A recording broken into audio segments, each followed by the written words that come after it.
Une piste d'escrime sur le parvis du Splendide. L'image est insolite et pourtant bien réelle.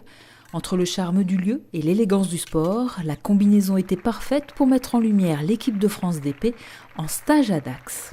L'équipe de France d'épée et dames et d'épée hommes sont en vacances depuis le mois de fin juillet, puisque après les championnats du monde en Chine, qui sont terminés le 27 juillet, ils ont le droit à un petit repos salvateur, bien sûr avec une petite préparation physique durant tout le mois d'août, et on a repris l'entraînement début septembre.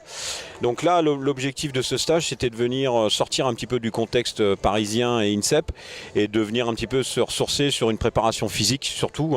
Cette semaine est basée sur la préparation physique et travailler sur différentes activités. Et en plus, comme on a le beau temps, tout va bien, quoi. Sur leurs 4 jours de stage, les épéistes français ont pris un peu de leur temps pour émerveiller le public avec leur technique. C'était leur première séance d'assaut depuis 1 mois et demi. Alors ce gars-là, c'est déjà pour remercier tous les gens qui nous ont accueillis et qui nous permettent de faire ce stage. Et puis c'est pour faire découvrir l'escrime de haut niveau ici à Dax, même si le club est en pleine expansion. Mais c'est aussi un juste retour des choses.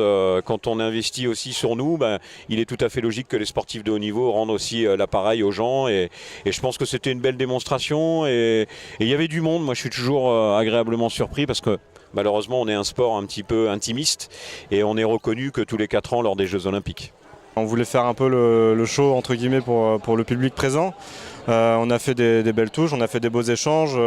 On se connaît par cœur avec les tireurs parce qu'on s'entraîne tous les jours ensemble. Donc on sait un peu comment ils vont réagir en fonction des actions. On sait un peu quelles actions marchent, quelles actions ne marchent pas. On essaye d'être généreux dans les actions. On ne sert pas forcément le jeu. On essaye de lâcher des coups et puis de faire plaisir au public. C'est vraiment ça le principal. Pour les jeunes escrimeurs d'Aqua qui ont ouvert ce gala et pour le club en général, accueillir de nouveau les épéistes français est une belle opportunité. En 1988, j'ai eu l'idée de les faire venir. Bon, moi-même, j'étais escrimeur, donc j'ai fait venir cette équipe en 88. Pendant quelques années, on a fait ces stages. Et puis maintenant, on s'est dit, à Paris 2024, Jeux Olympiques, il faut absolument, sur le territoire landais, lancer cette possibilité, puisqu'on a une capacité d'accueil à Dax, une capacité d'accueil sur ce territoire landais. On est aussi le département le plus sportif de France. Donc je me suis dit, il faut y aller. Et donc j'ai reproposé à la fédération d'organiser ce stage. Et je remercie beaucoup toute l'équipe de la JAD que je préside, mais c'est surtout l'équipe d'escrime qui s'est occupée de tout, de HKZ, et vous avez vu la qualité du spectacle ce soir, quoi. C'est un outil de promotion formidable. Vous pouvez le voir, il y a eu de nombreuses personnes qui se sont arrêtées pour voir ce gala, qui ne sont pas escrimeurs, qui ne connaissent pas l'escrime. Et donc ça permet de faire savoir qu'un club d'escrime existe dans la ville, et un très bon club qui a d'excellents résultats. Donc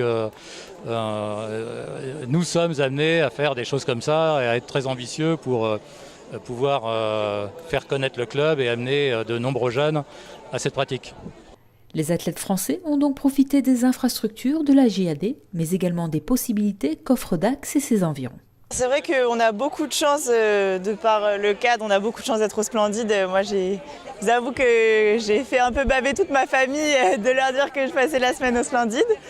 Et puis on a beaucoup de chance avec le temps et on a fait beaucoup d'activités différentes. On a fait du VTT, on a fait une initiation surf à Seignos, c'était super sympa aussi. On va encore faire de l'acrobranche demain, donc c'est hyper varié, très diversifié, donc c'est vraiment super sympa dans un cadre comme ça. Et la météo est avec nous en plus, donc c'est encore mieux.